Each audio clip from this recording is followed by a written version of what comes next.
Ang suporta po namin na kailangan from you really, hindi naman personal.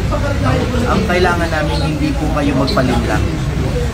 Kasi po, after this, syempre, this is a criminal action, syempre, maglalabas ng depensa yung kalaban.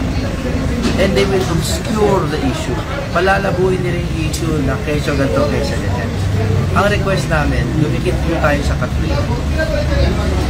Meron pong BICAM report, pinirmahan, may mga blanks.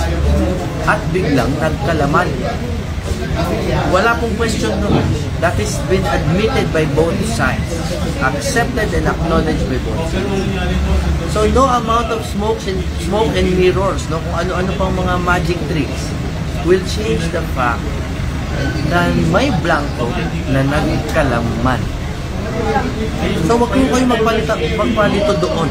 Dikitan nyo lang yan and you will see that a crime has been committed, and all we're trying to do is not to politic but to fight for you, to fight for the Filipino people na hindi tayo nanakawan taon-taon ng budget. Yun lang po, dumikit tayo sa katwiran. Yun ang request namin sa inyo, huwag kayong magpalit lang.